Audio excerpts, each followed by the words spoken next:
You're watching Oilers Nation Everyday with Tyler Yarmechuk. Your one-stop shop for all things Oilers.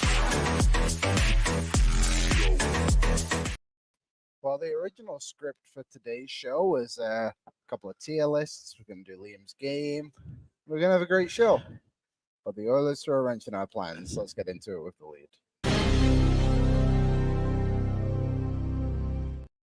Well, whatever do you mean, Liam? Whatever do you mean? I think we should all get comfortable for this episode. We've got a few things to talk about. Welcome into Oilers Nation Everyday. We are in the Sports Closet Studio because the Sports Closet Studio is wherever we go in our hearts, but it is wherever we need to go on the road as well. And right now we are at Sherwood Powersports and Marine in the heart of Sherwood Park. I'm very quiet. Can you guys hear me now? I think I should be a little bit better. We're in the heart of Sherwood Park right now. Also, let me know how my volume is, and if I'm loud, I'll give Liam my headset. We'll turn these up. That sounds a little bit better. That's louder on our end. Let's hear it. Better now, people are saying. We got a couple wrenches in our plan today. We thought we had a chill show here down at Sherwood Powersports and Marine.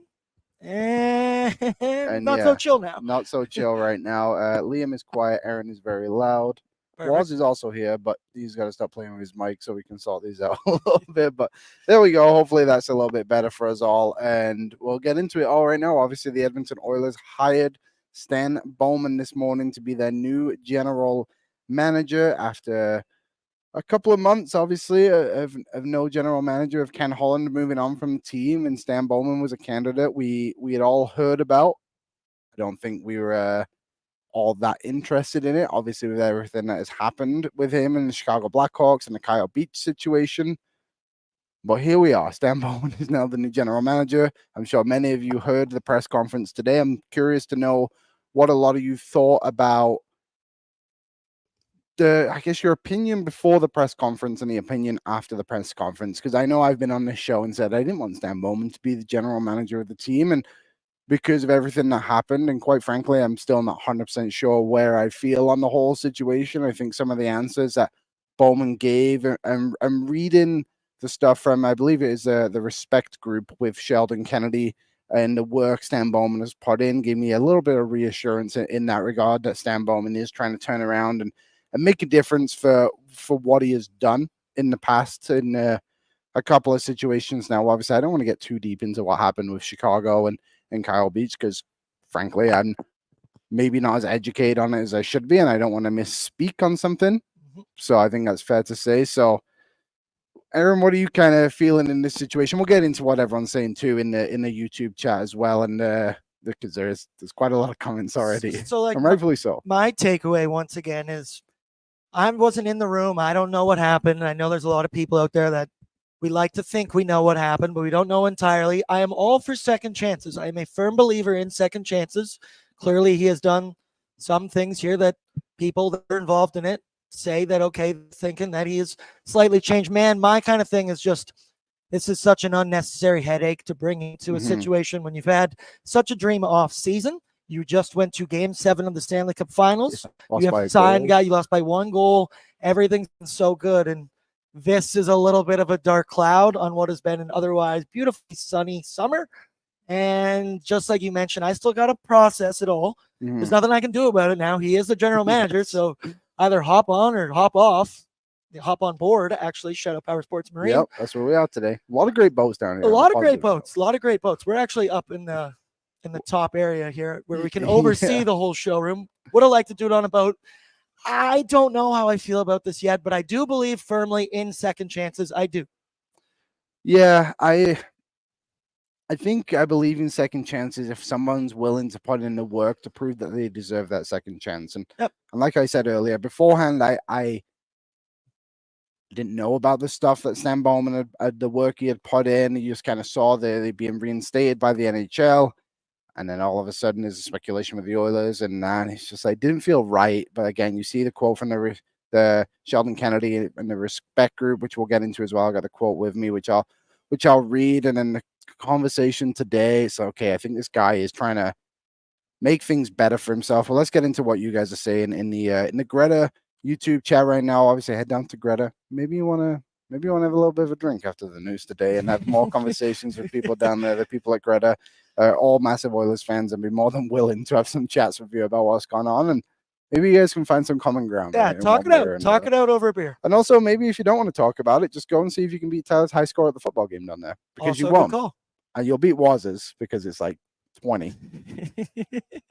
But getting into the yeah, what do we got in the chat? The Greta chat right now. Joel was in with the first comment end of the day. Going to be some angry folks in oil country today.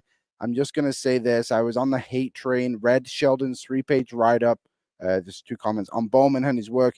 It made me feel better about the thought process behind considering him, but still doesn't explain why Jeff Jackson picked him. I guess we'll see a little bit more before the press conference. Yes, this event was made quite early in the morning. That came in at 9:15, an hour, 15 minutes before the press conference even began. A lot of other comments here too about it too, from Ryan, just saying the frustration about why this is the new GM. Matthew, you got mixed up here. Scotty Bowman is not Stan Bowman. Yeah.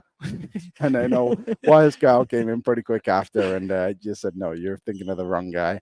A couple other comments we've got. Bradley McDonald said this franchise is embarrassing to be a fan of sometimes. And I think that's fair. The Oilers have gone through a bit of a weird time, I guess you can say, in the last, what would that be? We're the second chance team. Yeah, we are the second chance team. And I shouldn't label people quite so much, but quite frankly, well, Evander Kane came to this team in 2021, I think, and he was kind of the first player 2022. Yes. Thank you, was. He was kind of the first guy that came in and they given a second chance to, but Evander Kane was proven Cassian. Yeah, Cassian as well. Evander Kane was not found guilty. The one that really always bugged me for a variety of reasons was Jake Virtanen. Oh yeah, because he sucked. Yeah, he wasn't good. He wasn't good at hockey. And he just put that out there. A couple other things. Chell Iverson came in and said, "My opinion hasn't changed. I'm not one of the people that thinks Bowman is a devil incarnated. It's completely unnecessary and it's an optics nightmare. Why? It just makes zero sense." And I think that's another part of it too. Is you're telling? I know Stan Bowman has 3 Stanley Cups, and again, we've been on this show and spoke about how well the team was kind of built. He was there beforehand too. But was it necessarily him? He was there for the downfall. Yeah, he won still, and I just wonder, is there was nobody at the same level. Every other team seemed to figure out a different guy to go and do that. Sergeant Battle, I guess, on a positive note on a Bowman thing. At least Bowman has experience re-signing star players and keeping the core together. I do not like this signing, but I feel better about keeping the core together now. He spoke about a lot in his press conference too, and just kind of his experience with the Blackhawks. Obviously, somewhat of a similar situation. The biggest difference being the ages in the players, like Taves and Kane were kind of coming in younger players during that time, and now here they are at the moment. And then West Side Shane said Jackson going from hero to zero. There was an interesting He's still a hero. He still had a great offseason. Don't do that. There was an interesting comment in the press conference from Jackson, though, which we'll get into gradually as well, and just his comments on the fan base, which I really didn't like, to be honest. But for the most part, I thought the press conference was fairly encouraging. Let's see what else is kind of talking about here. We'll get you in on the show a little bit earlier. You watched the press conference. Yeah, a little bit. What was your kind of biggest takeaway? My biggest takeaway was just them basically trying to say how we understand what happened with Kyle Beach. Stan Bowman's taken the necessary steps to learn from what happened. He was accountable, and basically they addressed the situation that happened. And it was primarily a heavy talk about what happened in Chicago with Kyle Beach 2010. There was a few hockey questions mixed in there, but a lot of the focus was on Stan Bowman, what happened, and going forward. Yeah, and I think going forward, there was another comment in there too, which let's just get into the press conference. Right off the bat, they obviously addressed everything that had happened in Chicago and what Stan Bowman had been up to since then. And for those of you who don't know, he's been working with Sheldon Kennedy in the Respect Group. And the quote from Sheldon Kennedy in his article is interesting. He said, "So why am I writing this piece? It's a 3-page document." I believe Joel referenced it in his quote, in his comment as well. "I believe Stan should be a valuable asset to an organization due to his accomplishments of his past mistakes and his relentless efforts to make the locker room / game safer for everyone. He possesses insight, knowledge, and confidence needed to lead in this area. I feel building a strong and healthy culture within an organization and practicing it on an ongoing basis will be the priority for Stan. I also believe Stan will carry this message within the hockey ecosystem, and which can only help. Lastly, and most importantly, I feel that Stan will do everything in his power to make sure what happens to Kyle Beach, who is a hero in my opinion, will not happen to anyone else. I know that wherever Stan lands, whether in the game of hockey or not, he will be a true champion in the important area of respect. What do you make of that comment, Aaron? Do you have any thoughts on that quote? If he supports him, I like that there's support there. As I said, I'm still going through the process right now of trying to determine how I feel. That's a good vote of confidence. Once again, they're just words. I need to see some actions of how are you going to make sure this doesn't happen, blah, blah, blah, all that. Yeah. At the press conference, obviously, like I just mentioned, they really get into the Kyle Beach stuff right off the bat. And Jeff Jackson does address that what happened in Chicago was obviously wrong, and the way it was handled was terribly, and basically says like it wouldn't happen in this situation again. Stan Bowman spoke about his relationship with Kyle Beach too, initially saying that he did reach out to Kyle after the incident happened, when everything kind of came to the front of the news, and wasn't able to reach out to him. But on a second attempt, after conversation with Sheldon Kennedy, said maybe give us some time and reach out again. He was able to have a conversation with Kyle Beach and talk to him. He said he had about a 9-minute conversation, kind of apologized. Obviously, I'm sure there was a bunch of other things that happened in that conversation too. And it turns out that he actually went to told Kyle Beach what he was kind of working on with the respect group. I went to go and speak to Kyle Beach's team, who is Trinity Western, which is a youth sports team now, I believe. Damn right, BC. In BC. And talk to him about like, the hockey culture and how things need to change and all that stuff. And he was invited to that conversation with Kyle Beach. So it seems like they have some, I don't want to call it a relationship, but there's conversations happening now, at least, that are forcing something to be fixed, I guess you can call it. Maybe that's a bad way to put it. Those are steps. That's a good way to put it. Once again, actions. I said I just hear words. Those are actions. That's good. Yeah. So then he also went on to say that he spoke with Kyle Beach last night, and I believe Jack Jackson also mentioned that. Does it give you any confidence that Beach is, I guess, involved within these conversations a little bit, and there is some reassurance from him that this is okay to happen? A little bit. I think it's good to have that reassurance that Stan Bowman reached out to him multiple times. I think he mentioned the press conference. I reached out the first time, he didn't respond, and Sheldon Kennedy kind of pushed him to reach out again. And they had I think he said, Stan Bowman said they had a 15-minute phone call yesterday. And apparently, Kyle Beach endorsed and supported Stan Bowman to take the Oilers job and take this role. So that is a little bit encouraging. And I know a lot of people are just going to say that doesn't matter considering everything that's been done and everything that Stan Bowman did with Chicago and how he just did nothing and how we're allowing this to kind of come into the organization now. It's a tough spot to be in, but it is encouraging to know that Kyle Beach supports Stan Bowman in this situation. Mm-hmm. Yeah, I think that is an important part of all of this. And obviously everyone's opinion matters on this. Everyone's opinion is welcome in this. We're going to kind of there's no wrong opinions. Let's just be respectful to each other in the chat. I think that's important today. We don't need to be calling each other idiots or anything like that. Like, we're all going to have our opinions on this. And the three of us all have probably different opinions. Jeff Jackson said it himself. We're entitled to our own opinions. Yeah, I didn't love this quote from Jackson. He said, fans are entitled to their opinion. They have opinions about firing coaches, making trades. I think the decision to bring Stan in is the best interest for the organization. Give him a chance, and I'm not worried about it. There was also a certain part in there, too, where he goes on to talk about the backlash, and he's like, not worried about the backlash. And I just think that's join wrong. The chat, brother. Join the chat, then. Like, at the end of the day, this fan base has proven throughout the playoffs how amazing they can be and how positive this city can be about this team. Like, we spoke about it.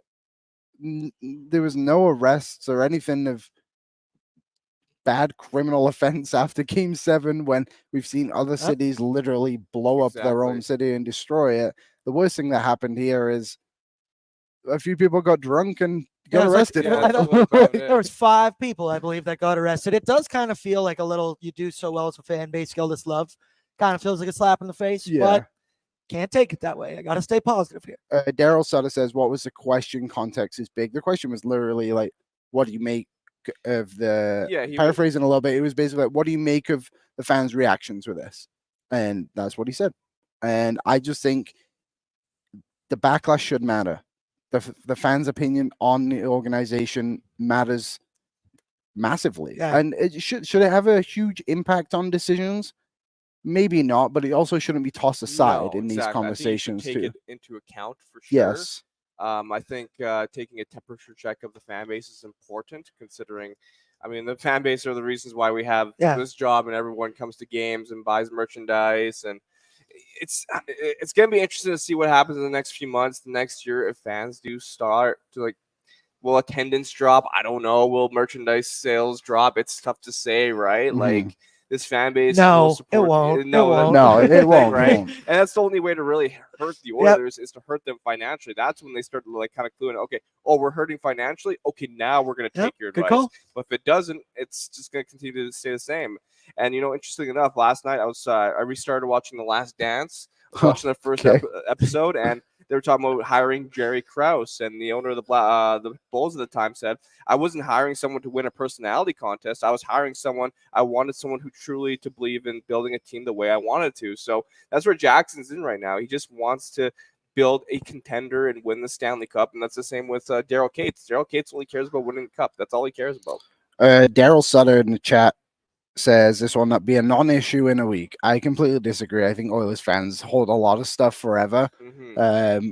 I mean, we talk about Don and very different situations. Don't get me wrong. But we talk about Donnell Nurse's contract every single day of the week. That was signed 2 years ago. 3 years ago now. We will always find something to be upset people about. Always critical of Vander Kane, despite being innocent and all that stuff. And hey, we just spoke about Jake Virtanen. Like, I don't think this is gonna just blow over for what it's worth. Now, once again, do you think a couple wins to start the season, that talk will go down? Winning cures everything, obviously. Let's say he makes a great trade at the trade deadline.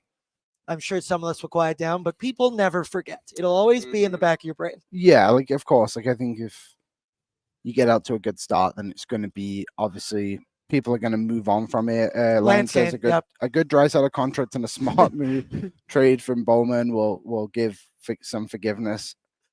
I don't know. Well, that's what I think people will build their own opinion on him for what he does with Edmonton, but that will never outshine what has happened in the past. Well, he's forever, for the rest of his life, he's going to have this black cloud over his head. Yeah, right. Yeah, it's just going to be. And as a fan of the team myself, it's unfortunate now that this black cloud has to carry over to the Edmonton Oilers after having such a successful season and off season, and now we're talking about all of this. It definitely sucks from so many different perspectives.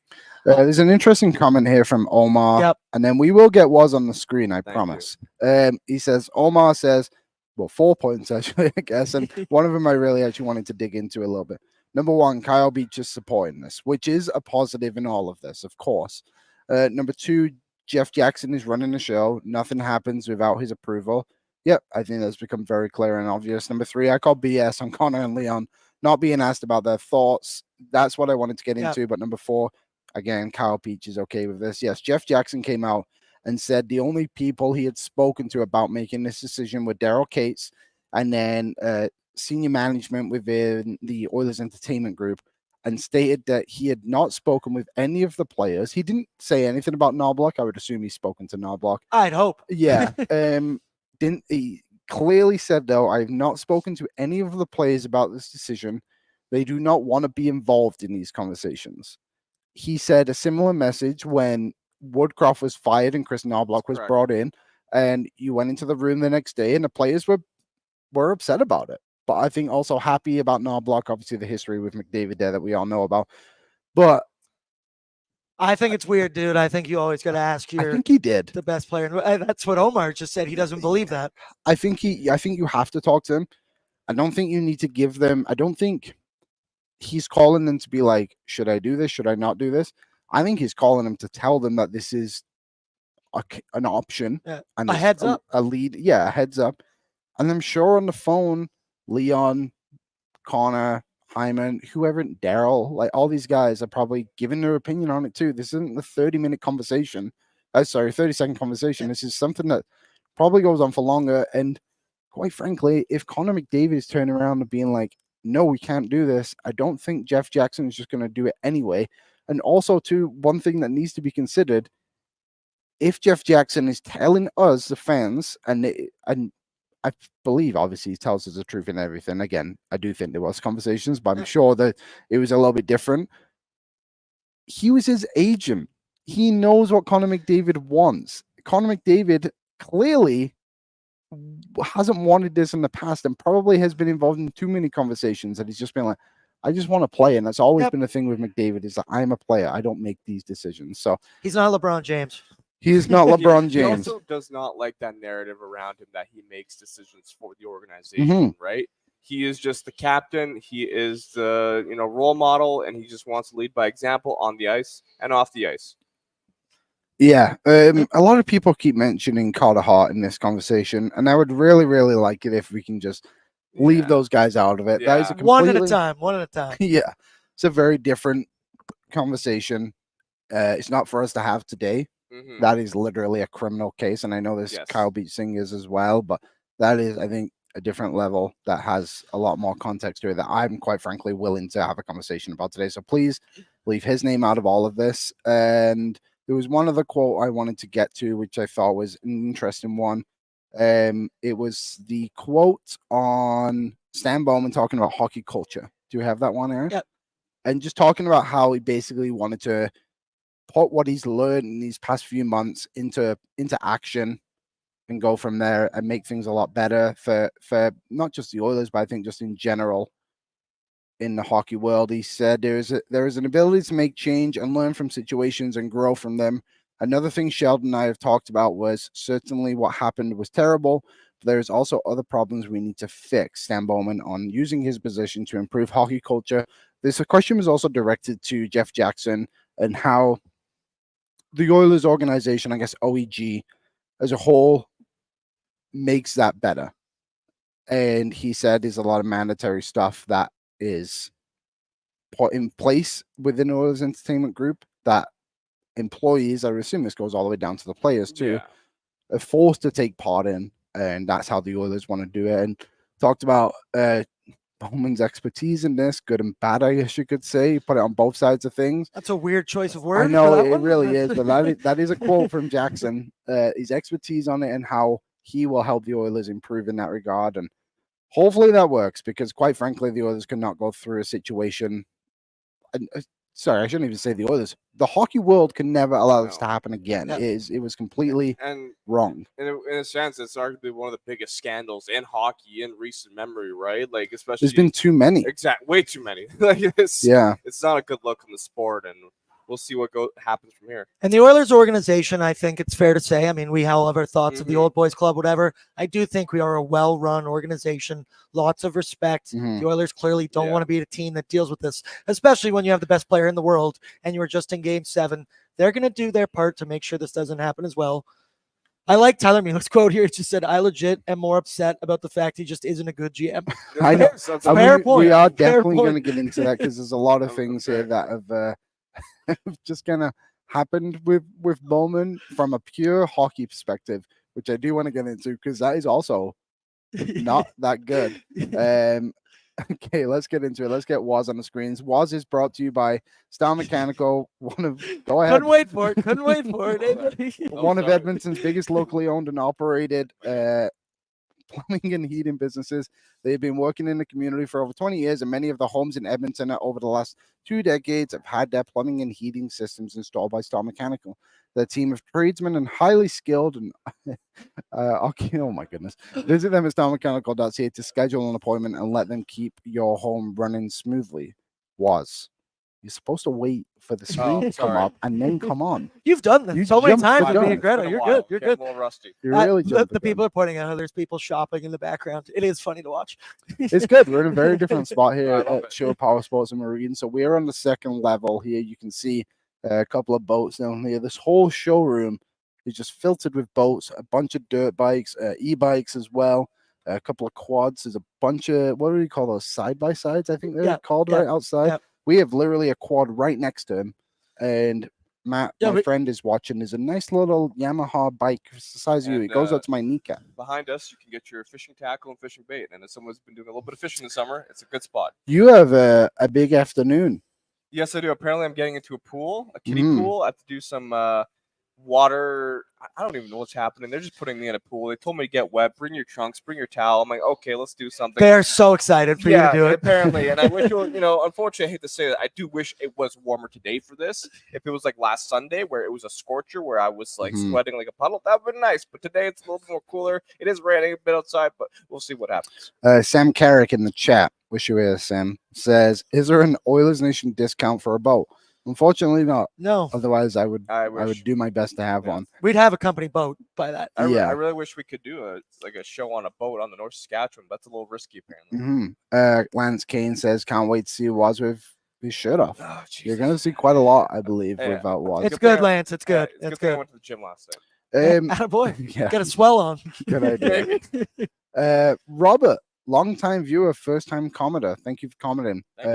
Bob. Next comment. Disgusted to be an Oilers fan right now. Many people. Yeah, I mean, you're not the only one in this chat, Robert. We're gonna get into a few comments from social media that was able to dig up this morning. Obviously, this news broke fairly early. I texted Aaron at like 8:30, I think, maybe a little bit after. I'm like, hey man, let's get the event up here and let's let people get commenting. And he texted me at 9. He's like, what happened? I had woken up and I was like, what are you talking about? Like, what happened? And I go check Twitter immediately. I'm like, oh, we're about to have a day today. Like, we were gonna have some tier lists. Like, nope, scratch everything we had planned. Nope. Yeah, we'll have to mix in a couple other things later in the week. I think I'll wait for Tyler to get back. Of course, he's not here when this happens. And earned break, don't get me wrong. But Maynard said, if you're bailing, don't let the door hit you on the way out.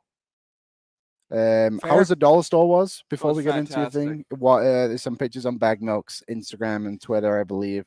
If there's a positive, I went to a dollar store and I bought maybe 8 products for around $19.92. There was a lot of products. There was a lot of products. The mangoes with the dry mangoes apparently were terrible. Yeah, they looked awful. The one thing that I laughed at, so they don't know, Bag Milk gave us $20 to buy snacks at a dollar store for the office. You just bought a box of Premium Plus crackers. I love them. That's a weird. They're That's so a weird. good. That's a weird dry mouth snack. I love it. It's underrated. I don't know what people are so cheesed about. Like, you put some cheese on it, it's a very good. I guess. And even but you didn't get cheese. I love it. I could eat a whole packet.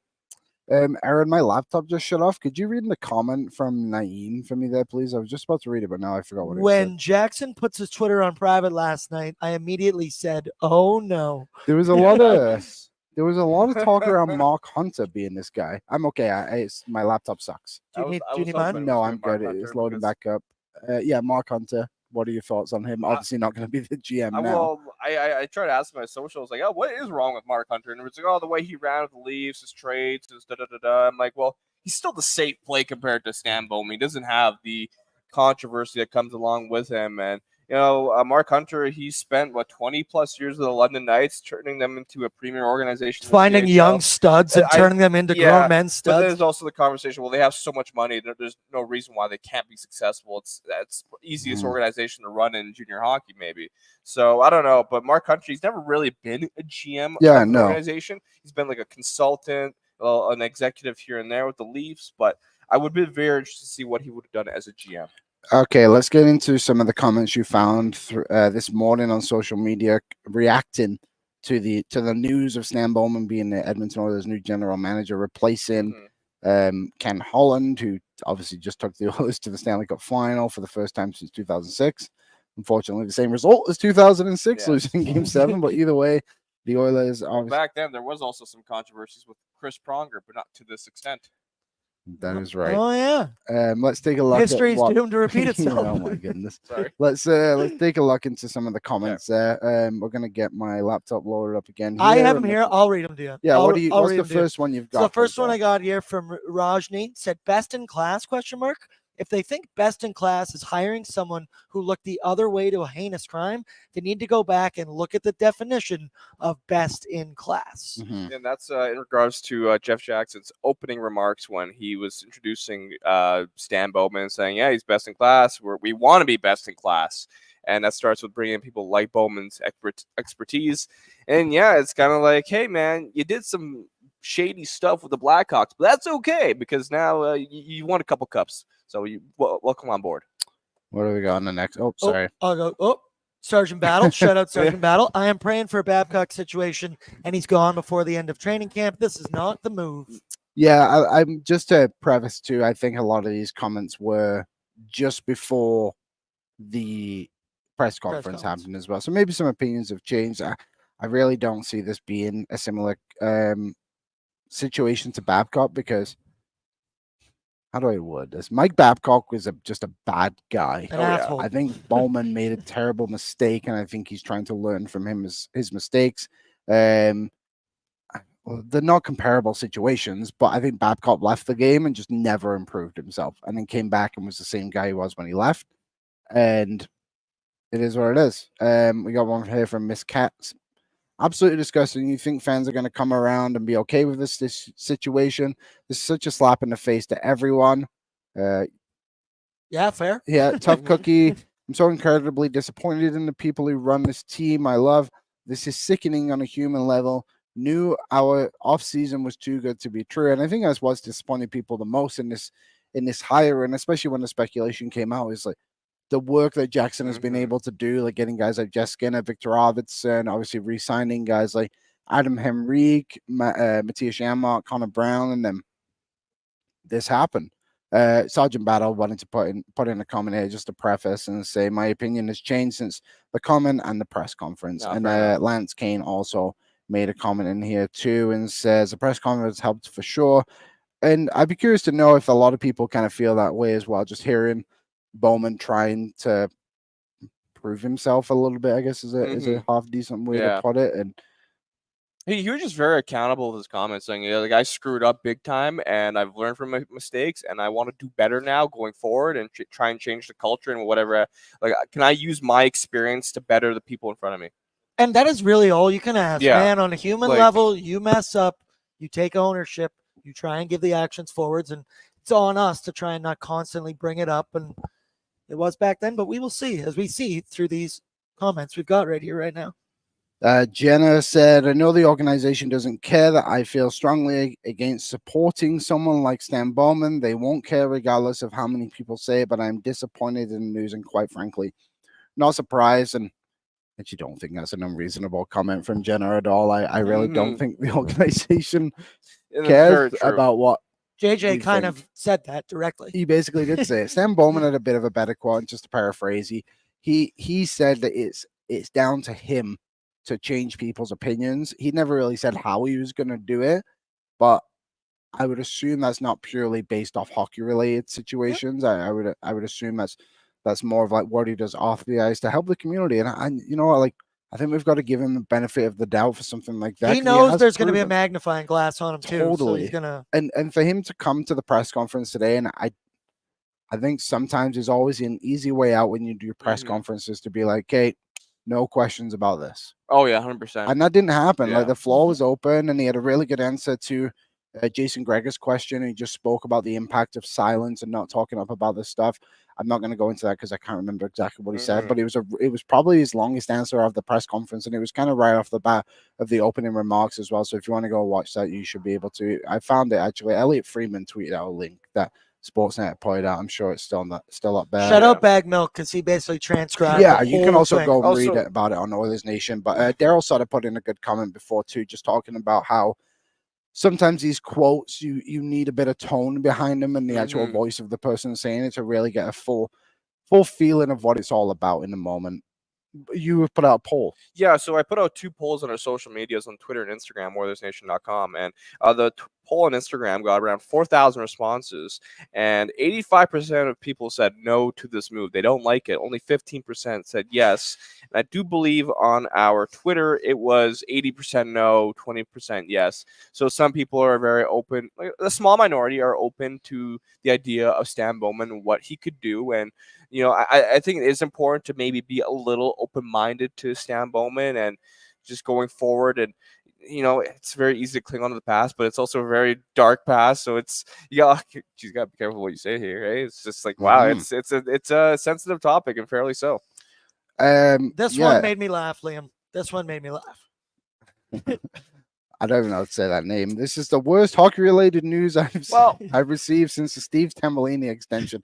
To well, I think they're obviously very different. Steve Tambellini wasn't involved in any of that stuff, as far as I know of. But Steve Tambellini, the fact that man has never got a GM job again after what he did for the Oilers Good times. is special. When did that poll end? I'd be curious if we did another poll of just asking people Yeah. how they feel post. I might have to do that a little later, but I did that as soon as the news dropped 4 hours ago. So that's 4,000 responses. If I look at it now, it's still 15%. Yeah, very interesting. I'm curious So, if that poll was done after the press conference. I'll what the put numbers would one be. up, Yeah. right? So, it's just the one thing I'm seeing around social media as well is some people saying how fans are being negative towards this news, how negative the fan base is, and how they're toxic fans. And like, I think fans are allowed to have whatever opinion they want on this move. It's not a favorable move. Look around the NHL. People did not want Stan Bowman to be affiliated with their NHL team because of what happened with Kyle Beach in Chicago. It's fairly understandable why some people do not want this man to be a part of the organization. Yeah, and I think that leads quite nicely into our we'll call it the Sherwood Ford giant question from Sherwood Powersports and Marine. Looking for a new and used vehicle with cutting edge technology and top safety features? Sherwood Ford has you covered. Explore amazing drive assistance features available from their giant inventory. Their knowledgeable and friendly team will explain everything you need to know to feel confident and connected behind the wheel. Sherwood Ford. I wonder if you can. No, you can't see it. The windows No, you don't can't, quite go yeah. high enough. But if you just go down this road and go straight, you'll see it. It's right in the corner, right by Millennium Place in Sherwood Park. What's that road called, Aaron? Broadmoor. Broadmoor. Yeah, Broadmoor Boulevard, just off Broadmoor Boulevard. And if you want to go, I also live slightly off Broadmoor Boulevard. I don't. I live on the other side of town. I live on 17th Street. And shout out Sherwood Powersports and Marine as well. This place is incredible. You got any scooters around here? Possibly. They must. I don't see one right now. Oh, they probably all got They've got some bought. pretty They cool probably all got floaties as bought. well. That's a good spot. Yeah. Daryl Sutter, I know he put in there before that he's trolling. He's a troll from the barn burner chat. But I think that's what he said anyway. But he did make a good point. It's like Kyle Beach's comments on Bowman trumps 99% of the comments in here. And Liam, when you told me this first morning, Yeah. when you came in here and you told me all this Kyle Beach and sports stuff, I went and looked at you and I went, well, there's not really much I can say. That if he's in support, then yeah. Darren in the Facebook chat said Bowman inherited a team that Dale Talon built. And then when he was a GM, even with his dad's help, he signed a bunch of long-term contracts and traded away all their good players. Bowman was part of the organization before him, but it definitely was Dave Talon that was beforehand. But that kind of leads into the question, and I want to preface, I'm not tossing aside what happened previously in Chicago, but from a pure general manager's perspective, is Stan Bowman worth it? I don't know. Especially, I think Zach Lang has said this a lot of times. This league is kind of like, what have you done for me lately? And if you look at what he's done lately in Chicago, towards the end of his tenure, it was not great. And I think I saw a comment on Twitter that Stan Bowman's best move was fleecing Ken Holland in the Duncan Keith trade. That's what I put in my notes. Yeah. So if you think about it that way, and to preface, I like Duncan Keith as an Oiler. I liked his time. I liked what he brought. Is just the fact that Ken Holland didn't retain any salary to me was very concerning. A lot of people saying that Stan Bowman is giving them Peter Chiarelli vibes from a GM perspective. I didn't want to hear that. I think it's a bit different because he was able to kind of keep the window open a little longer than what Chiarelli was able to do in Boston. At the end of the day, we did win 3 Stanley Cups, but just to go through a bunch of his trades, because the majority of them are not very good. There were some good ones, like adding a guy like Johnny Oduya helped them win a cup. Antoine Vermette was a good one, but they were kind of smaller deals. It's fair to say he's not good at kind of hitting the home run. I guess a good way to put it. So to go over a few of the deals, a trade that involved the Blue Jackets and the Chicago Blackhawks, he traded Panarin, Tyler Moore, and a 6th-round pick in the 2017 draft for Brandon Saad, Anton Forsberg, and the 5th-round pick. Obviously, we all know who Panarin is. So I got a quote here then that said Bowman made this trade for, quote, salary cap reasons. I think a lot of these are That just scares me about Leon. Scares me about everything. Yeah. Scares me. He then we'll get into his terrible contracts and why he had to make trades like that as well. Philip Deneau, a young Philip Deneau at the time, a second round pick to I can't remember what team this was for Montreal for Day of Wheels and Thomas Fleischman. Remember him? Yes. The Panther. Mm-hmm. I mean, that was a deal that was. Philip Deneau was a young player in the league at the time. Dale Weiss was kind of, I guess we can call him up and coming. Like he was showing signs of being a good NHL player. It didn't work out. This is an interesting one, and it kind of leads into the terrible contracts. Teravainen and Brian Bickle to the Carolina Hurricanes for a second-round pick and a third-round pick. The reason they had to trade Teravainen, who has actually now gone back to Chicago, funnily enough, was because the deal they gave to Brian Bickle was awful after his 2013 run. So Brian Bickle was given a 4-year deal, 4 million per year, 16 million. Bickle's contract was based off a strong performance during the 2013 playoffs, but he struggled to replicate the success in a regular season. His decline in performance and health issues later revealed that he had those health issues, made his contract terrible for the Blackhawks, who eventually had to package him with Teravainen in a trade to clear up cap space. And obviously we all know about Seth Jones. The Tyler Johnson one actually is, the contract's terrible, but he managed to get rid of Brent Seabrook, who they signed after they had won all their Stanley Cups to a 8-year deal, $55 million. You have guys like Andrew Shaw, 3 years, $9 million, $3.9 million a year. After they had reacquired him from Montreal again, I believe it was, forced into an early retirement. Corey Crawford, who obviously played a huge role in those cups. He got his contract at the end of it too. Loves to give a good legacy contract. Yeah. Loves a good legacy contract. The one that I kind of forgot about. You kind of have to do those things. You do for some people, I think, but sometimes you just gotta have your what's the GM in Tampa Bay called? Breezeball. There you go. You got to find your inner Breezeball. Yeah. Thank you, Steven. Be a savage. Yeah. Thank you, Steven Stamkos. Thank you, Brent Seabrook. But we do not need you around anymore.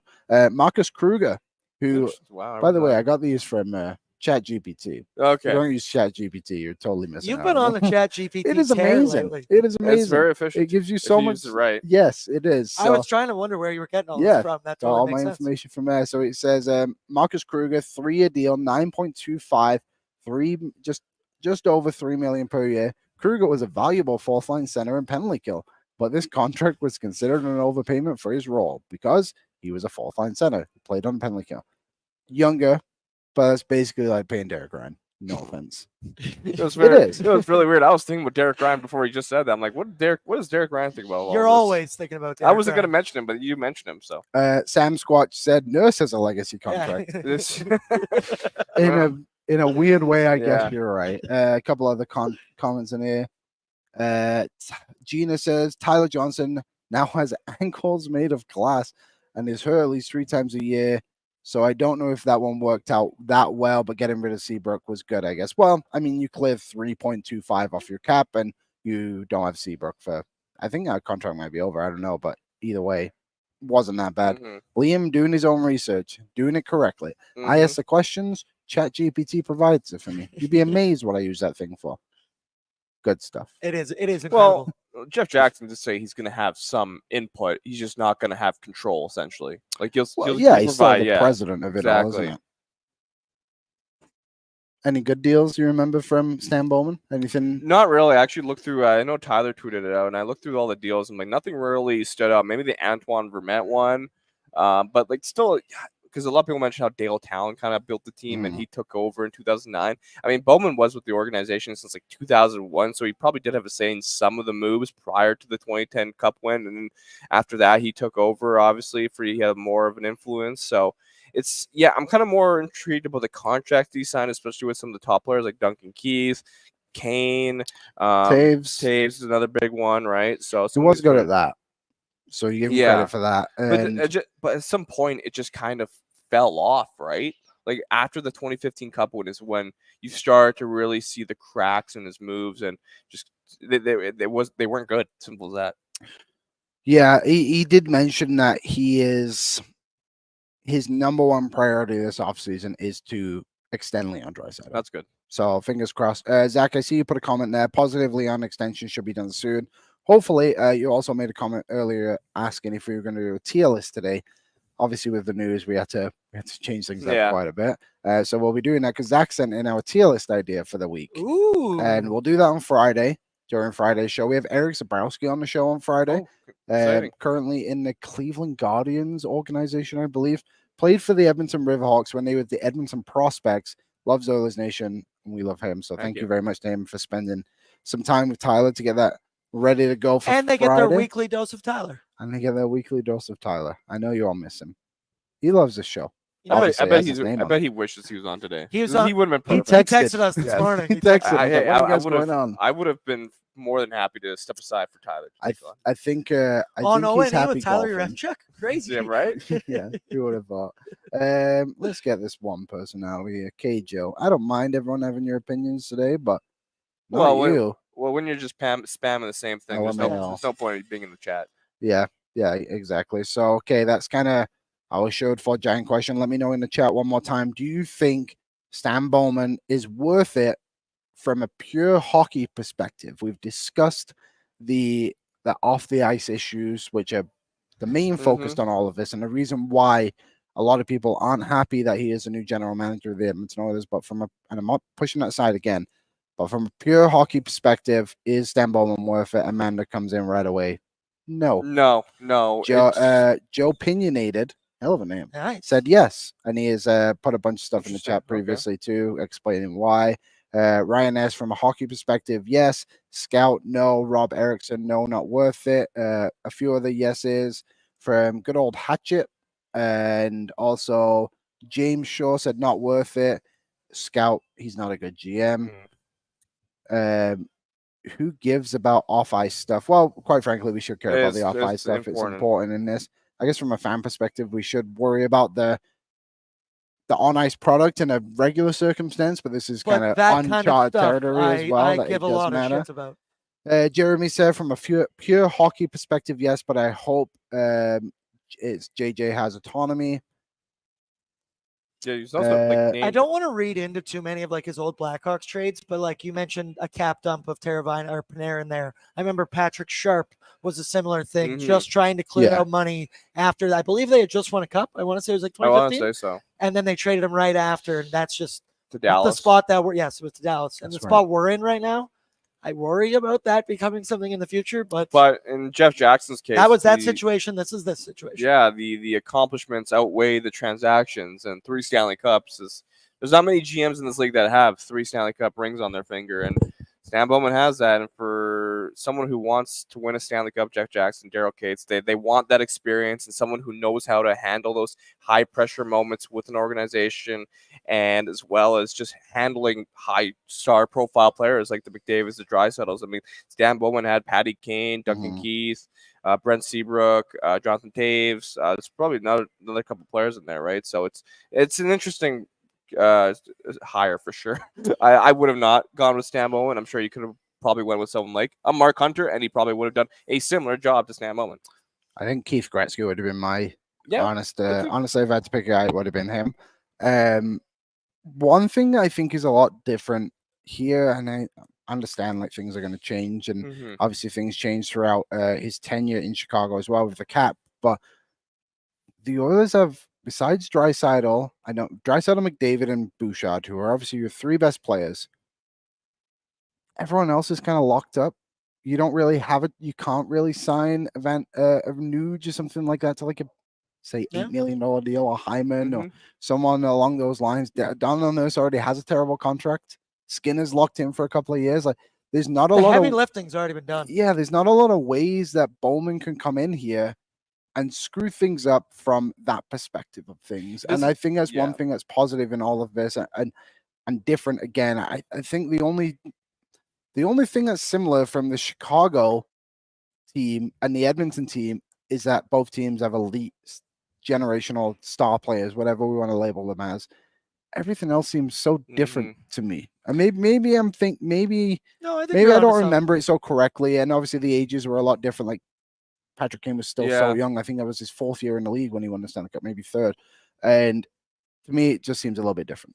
Yeah, I'm really curious to see how Bowman will handle trades and the deadline coming up. I mean, obviously, Cody Cece's a name that people expect to get traded. Evander Kane's name has been brought up, but we all know he might go on to LTIR.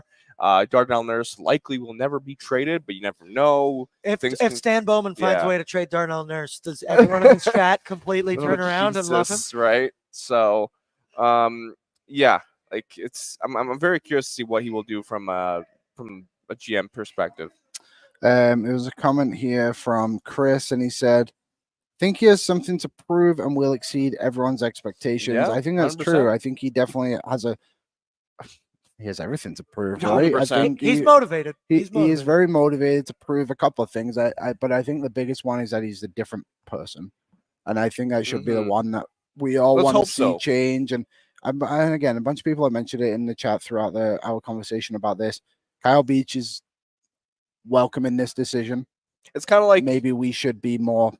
How do you feel about Kyle Beach's stamp of approval on Stan Bowman, right? That's kind of where it is right now. Yeah, and it's interesting because I think everyone's perspective on situations like this are so different. Like everyone has their own real life experiences with it. Hopefully not as many negatives as it all can be. Well, not as many negatives. It's a very negative situation when stuff like this happens. Sorry about that. And hopefully it's just important that we can see that Kyle Beach, the victim of all of this, and as Sheldon Kennedy put out there, you labeled him as a hero, someone who came out and spoke about what had happened and brought conversation and change to hockey culture in general, that a guy like Stan Bowman can learn from his mistakes and hopefully put a positive impact into the game as well and make the Oilers organization better. And Jeff Jackson did say if Stan Bowman didn't go through all these steps, he would not have hired him. Yeah. And Jackson has apparently known Sheldon Kennedy for 20, 25 years, so they have that relationship and understanding. So that also does play a bit of a factor. Yeah, I think it does. And to be honest, oh, here we go. Mainlander Tim said, is Kyle Beach welcoming this? Did anyone talk to him? As that was just Bowman said. So in Sheldon Kennedy's article about article is the wrong way, but in his statement about that, I believe he mentioned in that respect group that there had been conversations. He referenced it, and Kyle Beach approved that he was welcomed back into the NHL. Stan Bowman said that. Jeff Jackson said that. Like, truthfully, we can only take the word for it. I don't think Kyle Beach is going to come out anytime soon and be like, I endorse this. And I know a few people have referenced this too. There was another victim in all of this who was a minor at the time, and it was talked about in the press conference too. And Jeff Jackson said, "It's like we don't even know who it was, but we don't know the name." And I know that, and I know that's part of because the Blackhawks organization have like a lawsuit out and something like that. I don't want to speak too incorrectly. Probably. I think legally there's just things they can't say. Yeah, so I know there's that as well, and I'm not trying to push that to the side, but just on the Stan Bowman side of things, that's kind of where we're at. So yes, I do believe from what we have been told, which is the information we have, that Kyle Beach has been spoken to about this. But anyway, like that would be a bold thing to say at the press conference if you didn't talk to him. It would be pretty blow up in your face pretty quick. Yeah. I think we've kind of gone pretty deep into this. Also, sorry, go ahead. I just like West Side Shame's comment there. It's like, I really don't understand the VP part of it. Why give him both titles? The Oilers just like to hand out titles sometimes. Like, it's you're a GM, you're also this and this.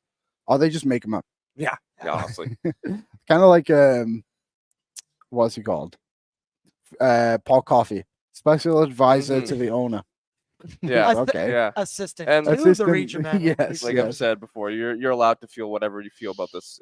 Everything's understandable right now. Yeah. So we're obviously going to continue to talk about this on Friday. We'll have someone else from Oilers Nation come on and we'll have a conversation. There'll be real life tomorrow. I'm sure Chalmers, Wanye, and BM and JL have their thoughts on it.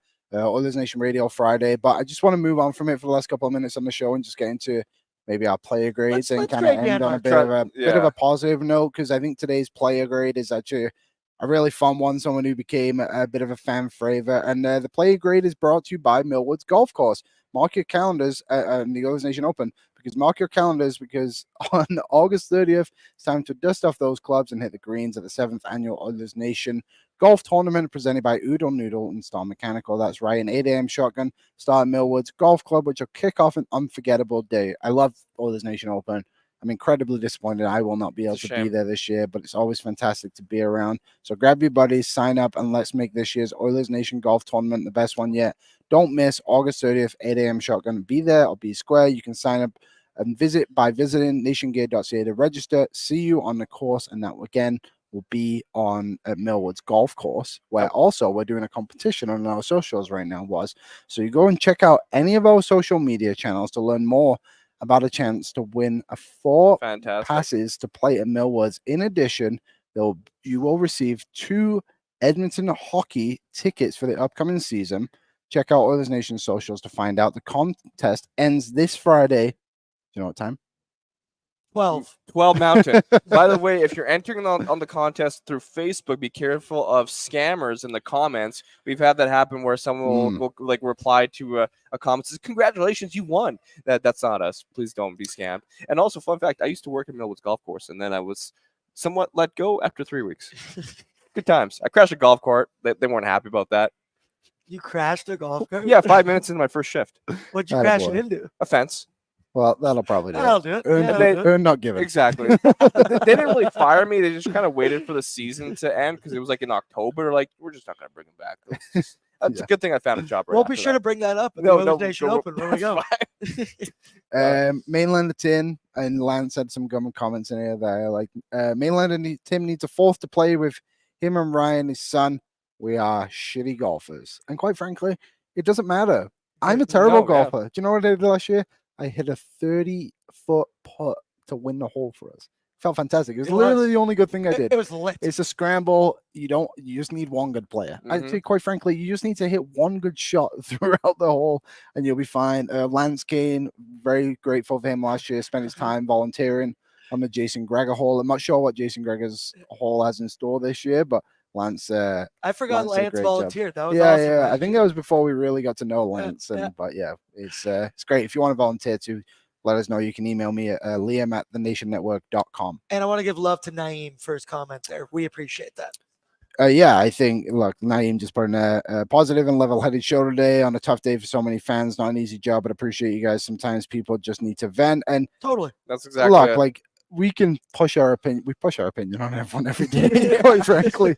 But I think today was more needed for people to just give their thoughts out there. And it's going to come on both sides. And I don't think anyone's wrong in this situation as long as we all agree that what happened in Chicago was wrong. And it's important to learn from that, like Stan Bowman has. I don't think anyone wants that to come into the Oilers organization. No. So have our opinions on it. It's fine. Hopefully we can we didn't keep everything civil. There was only I muted one person today. I only kicked one person. Just annoying as all heck. But anyway, let's get into our player grade. Today is Mattias Janmark, who the Oilers managed to bring back this summer on a 2-year deal. Is it a 2-year deal, I believe? 3-year deal, whatever it was. And either way, quickly became a fan favorite in the playoffs because of his performances on the penalty kill and just towards the end of the season too, just his willingness to kind of drop the gloves and just beat up guys. And it was really fun. Take that, Blake Coleman. And so I gave him a B-, I think, on the season. A+ in the playoffs. And I gave him an 80% chance of staying. So was for reference, the chance of staying leads all the way to the playoffs. And the reason, like someone pointed here, Joel pointed here, 3 years. Thanks, Ryan.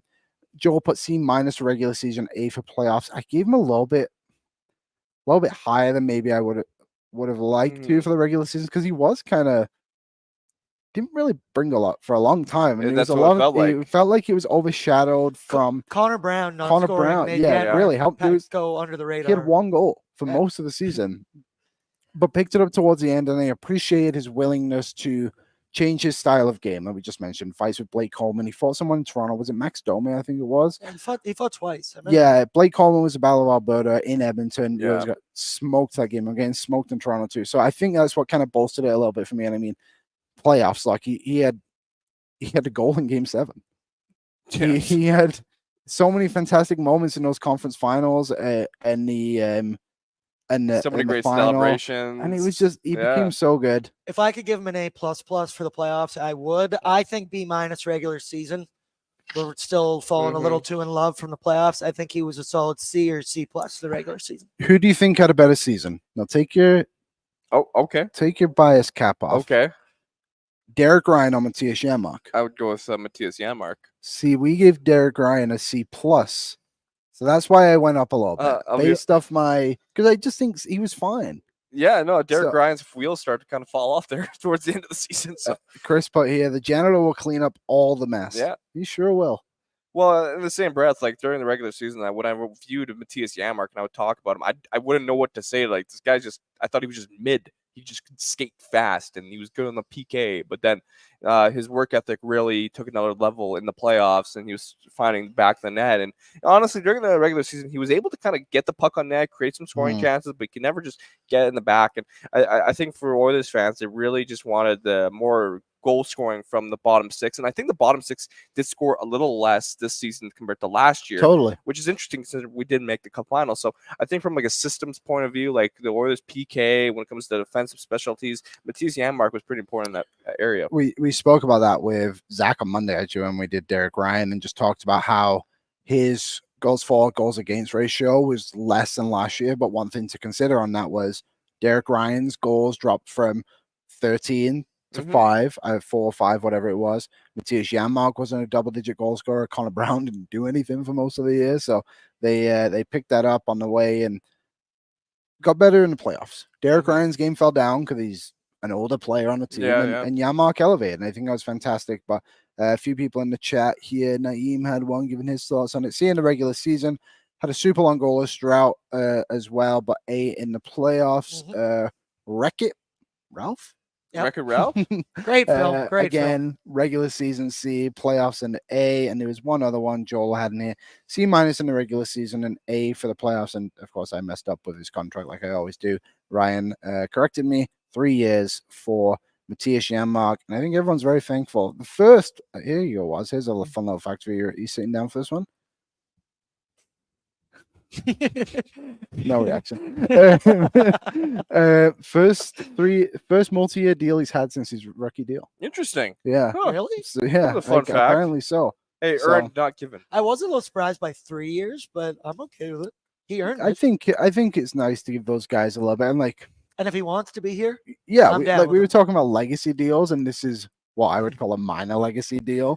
But what harm does that do? The cap's going to go up so much. He's going to play in your fourth line. It is what it is. Let's move on and kind of round out the show here with just a quick mention of Betway. With Betway, you can get a free bet up to $200 if your bet loses. Create a new account, scan the QR code on the screen, and redeem your bonus. Place a bet, no minimum amount required. And if the bet loses, you will get a refund up to $200. You can then use that money to bet on your favorite sports. This offer only available outside of Ontario. What's your favorite sport besides hockey? Football, soccer. There you go. I'm football, but not Not soccer. I'm getting into football. Last And year was my first American taste. football. It's fun. I'm excited. Are you so the Olympics obviously kind of you did kick off today, but the opening ceremonies and everything is Friday, and then the major events start Saturday. Are you excited for a two-parter? One, the soccer of Olympics. Obviously, some news coming out of the women's team. Yeah, that's weird. Kind of ridiculous to be honest. So they were drones spying Yeah, so on- they were spying on the New Zealand team. Why? It's so Like, unnecessary because at the 100%, end of the so day, extra. they're the gold medalists. That's true. They have the retaining champ. They're yeah. You're telling me there's not like a plethora of video available for you to scout out your opponent? Exactly. That's Like how weird. much can change? Yeah, exactly. Also, I'm a Patriots fan. I can't really say yeah, much about exactly. this. And it's also the second time this has happened. I Second? believe the men's team did it Oh my one time too when John Herman was around. So that sucked. But the Canadian women kick off their campaign tomorrow. So the first Canadian team to get things going, obviously against New Zealand, like we just mentioned. So I believe that is 9 a.m. You can watch on CTV, CBC, yeah. whatever it is. One of those kind of major channels, major networks. But what event are you looking forward to watching the most in the Olympics? Honestly, I'm looking forward to basketball, men's basketball. All right. I think this it's looking to be a little bit more competitive. I know the U.S. are always the top dog, but I did put a bet on Serbia to win gold in men's basketball. Why not? They got Why not? what's Nikola? He told me this today when Yeah. he Nikola walked in. the Joker. Yes, Joker, the yes. Joker. So and I think they've got some solid talent. So Not on Canada. You didn't bet on well, Canada does. I think have the Canada's- second best odds to win the men's. Well, they've got a great team. So- Shea, Shea, Dylan Brooks. Who doesn't love Dylan Brooks? RJ Barrett. Did you Yeah. see Dylan Brooks walking in Out front in of the front interviews? cameras. So Oh my good. God. Lance, classic was. Bashan said, big rugby guy here. Yeah, I'm excited for the rugby sevens, actually. Bashan, I am going down to Compton. Oh, I've been to Compton once. It's a great town. I know, that's why I said it. Me too. I'm going down to LA for September long to watch Canada play the US Oh, in a wow. rugby game. My jersey came Which in. stadium the is other that in? LA Galaxy Stadium. Oh, that's a good stadium. It's not so I've bad. not been. How is it? How's the surrounding area? Pretty That's pretty all I solid. care Yeah. about. Surrounding area is not so bad. I think there's a Denny's around there. Oh, perfect. Yeah. Oh, perfect. Nothing bad's ever happened at Denny's. I've met some interesting folks in that Denny's. Harry's made quite a few comments today, so I Yes. will let him have this one. Canada's basketball team is a real shot at the podium. I hope so. Yes, Yeah. they do. A Yes, really they good do. chance, because there's been a few years where it's like, okay, they're coming through, like you got guys like Wiggins and Anthony Bennett obviously go very high in the draft. They didn't make the last Olympics or the one prior. I believe it's been a while, but Yep. now it's like to get in and have a real opportunity is fantastic to see. I think the best sport to watch, I don't know what it's called, but it's like it's basically jogging. It's like really fast walking. Speed walking. Speed But walking. they I have love to it. keep one foot on the ground. at all times, I Essentially, think. and it's like these guys are crushing like small water bottles every like 5 minutes. They Mhm. just crush it, throw it to the ground, Their keep going. hips are going It's back and forth. hilarious. It is pretty funny. I can't wait to watch it. Well, there you have it, folks. Like it's We better than that. navigated murky waters. today. Yeah, we got through today. I appreciate everyone kind of coming in and leaving their thoughts throughout the show. Obviously, Oh, something. I was gonna say it was funny when they opened that press conference and the Oilers comm person. It's an exciting day here for the Yeah, Oilers. it's- While are you sure about that? I do feel bad for those people who Yeah. are put in those situations. social media Like, social person. media admin right now. There's one point I looked 400 likes on the tweet and over 800 Oh comments. God, and they it's just actually hired a new social media person just recently. They brought in because Bailey Sheets used her. I think she's on maternity leave now. jeez. And they brought in someone. So imagine being thrown into this tire fire. Yeah, That's hopefully, going in the deep end. hopefully today wasn't day one of the job. But anyway, we'll kind of wrap up the show. I appreciate everybody watching, giving their opinion. Obviously, we'll be back on Friday. Tyler will be back on Monday for the show, and we'll go from there. But thanks everyone for watching. If you have other comments, leave them in the chat. We'll see you Friday. It's a fun debut. Come by a boat. Come by. Thank you for watching Oilers Nation Every Day. Hit the subscribe button to never miss a show. And for more, visit OilersNation.com.